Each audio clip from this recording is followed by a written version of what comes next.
Hey guys, welcome to Reddit Brew. You know the drill. We're back at it again with the r/entitledpeople Reddit stories. So let's just jump into it, shall we?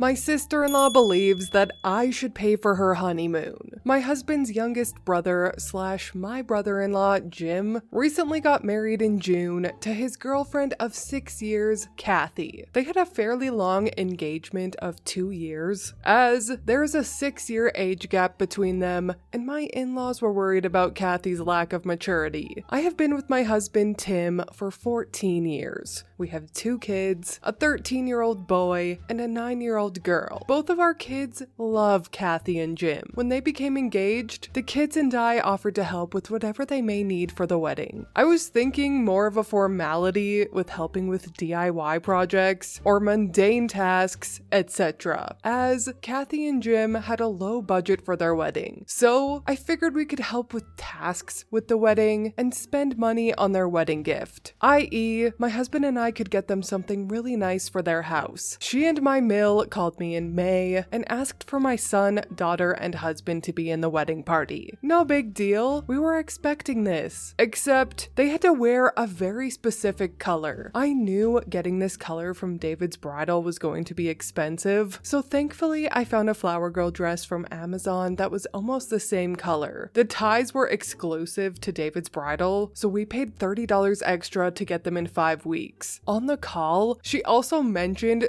/ demanded that my husband and I pay for their honeymoon, as we could easily afford it, and then we wouldn't have to get them another gift. So naturally, I asked, "Where do you plan on going for your honeymoon?" She said, "Sandals Resorts." Now, I had heard of these, seen the commercials, and knew that was going to be very expensive. So I asked, "How much is the Sandals Resort?" She replied, $5,600. She went on about how much it would cement the union, how Jim needed a break from work, how this could be how we help with the wedding, and again, that we could afford it. I had an out-of-body experience. I laughed like a hyena, hysterical laughing while she remained silent on the phone. Realizing she was serious, I told her, absolutely not. We would not be funding her entire honeymoon. Heck, my hubby and I never even had a honeymoon like that. She proceeded to cry and say I was going to ruin her vision of her wedding if I didn't do this, that I didn't care about her, and hung up. I told my husband later for him to call his brother and ask him WTF. Apparently, all Jim said was that Kathy was planning everything, so he didn't know what was going on. Anyway, fast forward to the wedding. It is firmly established that we are not giving them a $5,000 wedding gift, and the wedding is an absolute nightmare. The ceremony was in the woods, and my kids ended up getting chiggers. At the reception, she yelled at those who didn't contribute to her honeymoon fund, and her kid sister ate 26 of the 45 cupcakes. Some karma was delivered though. Her photographer lost all of her wedding photos. I'm pretty sure she just got scammed.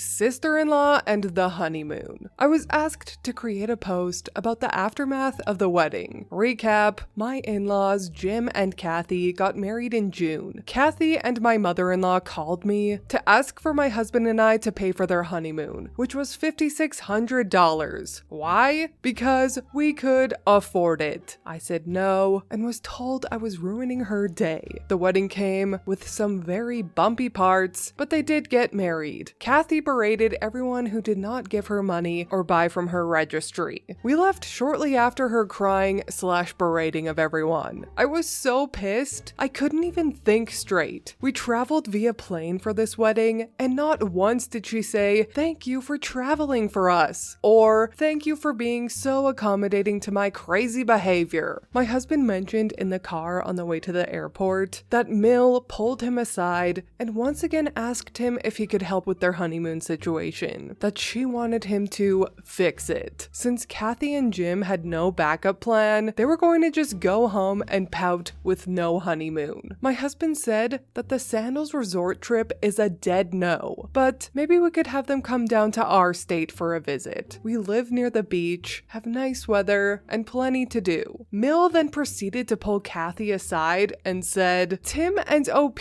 have invited you and Jim for a week-long visit to their sunny state. How fun is that?" Kathy then proceeded to give Tim a hug and said that they would be in touch tomorrow to finalize plans. Tim said, "Well, I need to run things by OP. She can't get time off very easily. I'm a teacher, so we will let you know if that works." Mil said, "Oh, I'm sure OP won't mind, Tim. Let me handle it." Good Lord, was I mad when I heard that this was all planned before I had even heard about it. I tried to remain positive though, and think about it in a good light. Maybe this was the olive branch for Kathy and I to get along. Maybe I had been unfair and unnecessarily brazen with her. I don't know. Once we got home, we scheduled for them to arrive on June 25th, a week after they got married. We found cheap tickets through Frontier. Even better, it was a direct flight. We bought a new bed for our guest room, as there was just a futon in there. I bought a bunch of stuff to put in a welcome package for them. Toothbrushes, snacks, etc. I bought them new towels and gave them the kids' bathroom. I was trying to make it special for them, as it was going to be their honeymoon. The day they arrived, the first thing I heard was, "Ugh, why Frontier? They're horrible, OP.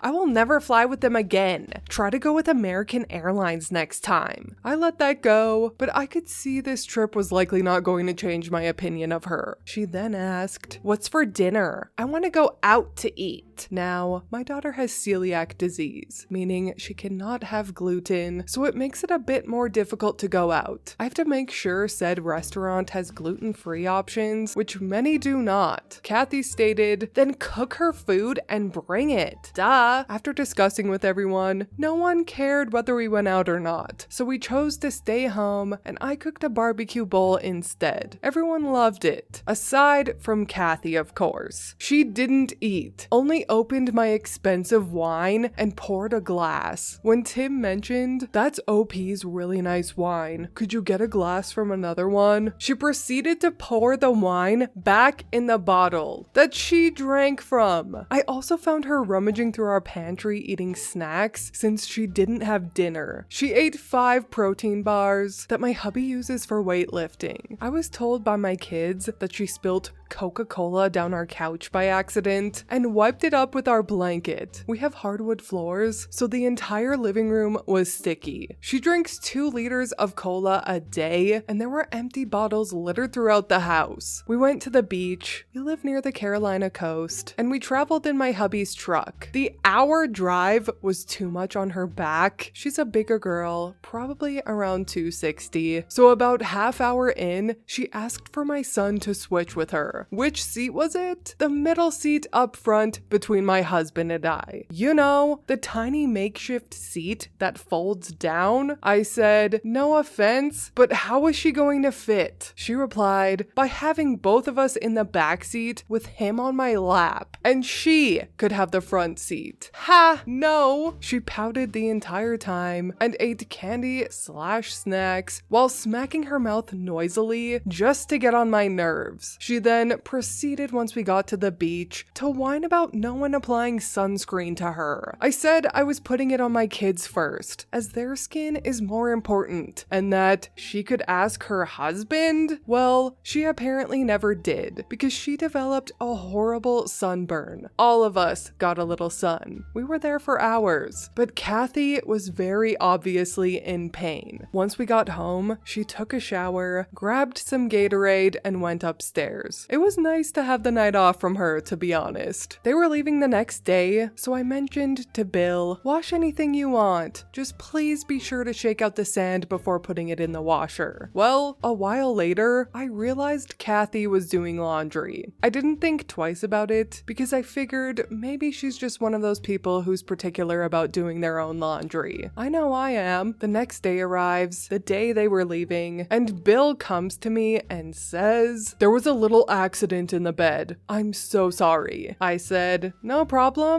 I was going to wash all the bedding anyways. I figured it was her period by the way he was talking, and I know how embarrassing that can be, and that if it was bad, I would just throw away the sheets. No, there was poop on the duvet. The accident was poop. There was also sand all over the floor in the bathroom and a dirty razor with pubes left in the shower. I was steaming mad. They left and I started scrubbing everything. I had to throw away the duvet. When I went to start the laundry of other linens that didn't have poop on them, I find out she didn't shake out any sand before using the machine. She washed and dried clothes full of sand. Broke my washer and dryer. Had to have them both replaced. She never did say thank you for anything as well. Just showed up at mine and my husband's house, complained about the free flight, free food, free beach trip, and destroyed my linens and washing machine. Never again. I'm so glad we live in different states.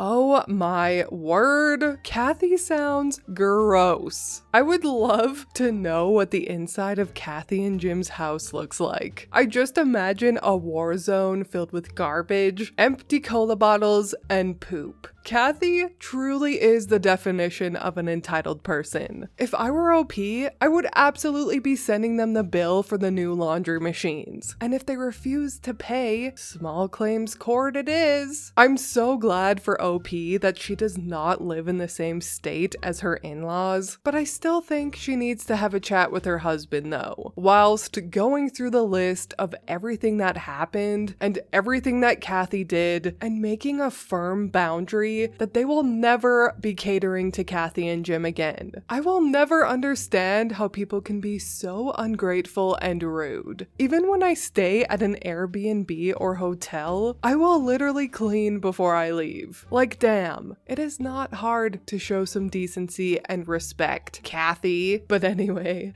that is all from me today. I hope you enjoyed this Entitled People story. If you did, please leave a like and subscribe. I truly appreciate when you do, and I will see you in the next Reddit story. Bye!